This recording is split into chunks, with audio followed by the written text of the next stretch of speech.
Assalamualaikum warahmatullahi wabarakatuh. Alhamdulillah, senang sekali bisa kembali berbagi ilmu di channel ini. Semoga apa yang kita pelajari hari ini menambah wawasan, memperkuat iman, dan menjadi amal jariah. Jangan lupa klik subscribe supaya terus terhubung dengan ilmu dan kebaikan. Sendiri di tengah jamaah, sunyi di tengah keramaian. Bismillahirrahmanirrahim. Assalamualaikum warahmatullahi wabarakatuh. Allahumma salli ala Sayyidina Muhammad wa ala alihi wa sahbihi ajma'in.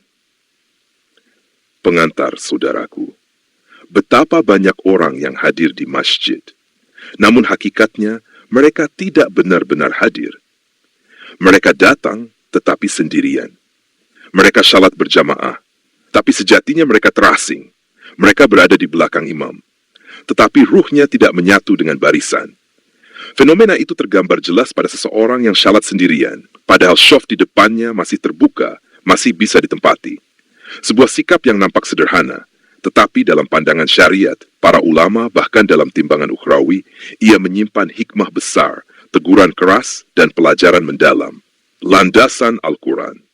Allah Azza wa Jalla berfirman dalam Al-Quran, Surat Asy-Syaff ayat 4, Inna Allah yuhibbul ladhina yuqatiluna fi sabilihi saffan kannahum bunyanun marsus.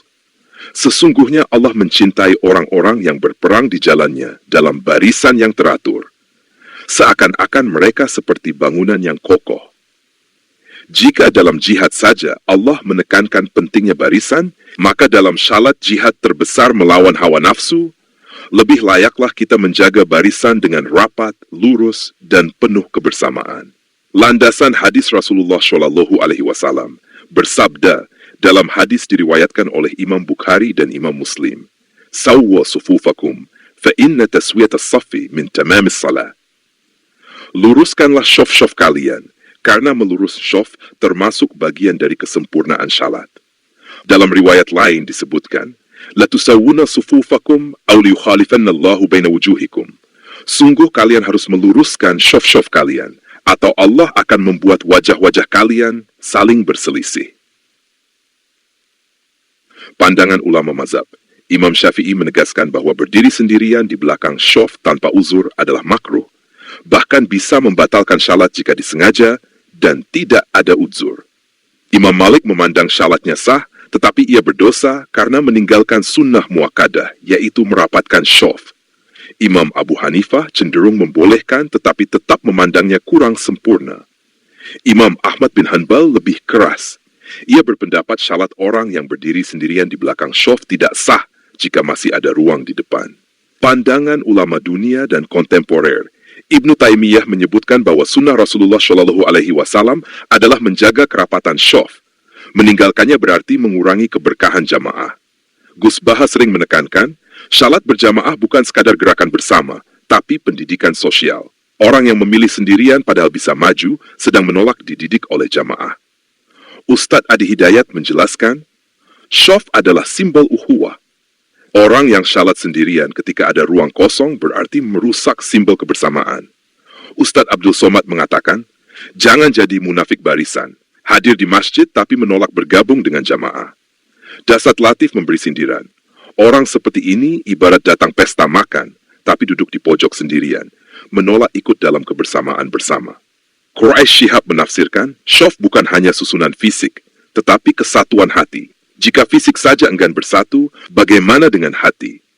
Kisah sahabat dan salafus salih diriwayatkan bahwa Sayyidina Umar bin Khattab radhiyallahu anhu ketika menjadi imam, beliau mengawasi barisan syaf sebelum takbiratul ihram. Jika ada celah, beliau merapikan dengan tongkatnya. Begitu pula Anas bin Malik berkata, dulu sebelum salat dimulai, kami menempelkan pundak dengan pundak, kaki dengan kaki, agar setan tidak masuk di antara syaf. Contoh kehidupan sehari-hari. Bayangkan, ada acara keluarga besar. Semua duduk rapat di ruang tamu, bercengkerama penuh kebersamaan. Lalu ada satu orang yang duduk jauh di pojok dapur, padahal ada kursi kosong di depan. Bukankah ia terlihat aneh? Bukankah ia seakan menolak kebersamaan? Begitulah orang yang salat sendirian di belakang syaf. Ia hadir, tapi absen. Ia datang, tapi menjauh. Analisis fikih praktis dengan bahasa sederhana.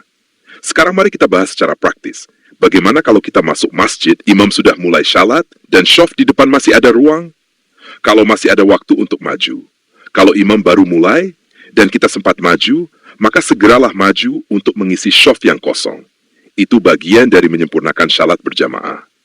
Kalau semua syaf sudah penuh, kalau kita datang terlambat dan semua syaf sudah penuh, lalu kita berdiri sendirian di belakang, maka, menurut Imam Ahmad, salatnya tidak sah.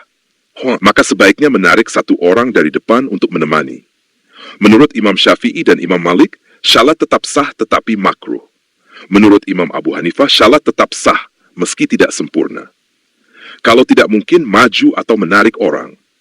Kalau kondisi tidak memungkinkan, maka syalat sendiri tetap sah.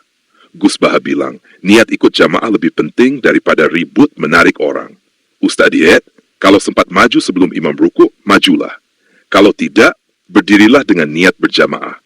Ustadz Abdul Somad, menarik orang boleh, tapi jangan sampai bikin kacau. Berjamaah itu soal hati juga. Kalau terpaksa sendiri, Allah Azza wa Jalla tidak membebani di luar kemampuan. Contoh kehidupan sehari-hari. Hal ini mirip dengan acara makan bersama keluarga. Semua duduk rapat di meja, ada kursi kosong di depan. Kalau kita malah duduk sendirian di pojok, tentu aneh dan tidak ikut kebersamaan. Begitu juga dalam syalat berjamaah, lebih baik rapat dalam syaf, bukan sendirian. Ringkasan praktis. Kalau ada ruang di depan, maju dan isi. Kalau semua syaf penuh, boleh syalat sendirian, tapi lebih baik ajak satu orang. Kalau tidak memungkinkan, syalat tetap sah menurut mayoritas ulama. Doa penutup. Allahumma ij'alna min ahli jama'ah, wa aslih syu'urana wa sufufana, wa kabbal salatana wa ghfir dhunubana. Ya Allah, jadikanlah kami masuk orang-orang yang menjaga bersamaan berjamaah. Perbaikilah perasaan kami, rapikanlah syaf kami, terimalah syalat kami, dan ampunilah dosa-dosa kami. Closing statement.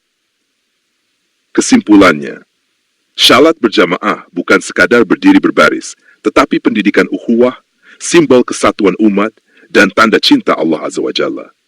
Mari kita rapatkan syaf, satukan hati, kuatkan jamaah. Semoga apa yang dipelajari ini menambah keimanan, semakin mendekatkan kita kepada Allah Azza wa Jalla. Jika kajian ini bermanfaat, sebarkanlah, agar nasihat ini tidak berhenti di satu tempat. Dan semoga kalian pun mendapat jariah kebaikan, karena telah meneruskan setetes embun di tengah samudera luas.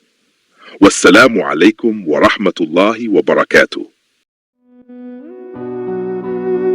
Terima kasih sudah nonton sampai akhir. Kalau kamu suka dengan kontennya, yuk bantu support dengan klik subscribe, like, dan share juga kalau bermanfaat. Semoga kajian ini bermanfaat. Silakan disebarluaskan kepada saudara dan sahabat kita, agar cahaya nasihat tidak berhenti di satu tempat. Harapan kami, semoga hati kita senantiasa tergerak untuk memperbaiki diri, menebar manfaat, dan menyiapkan bekal terbaik untuk kehidupan abadi di akhirat.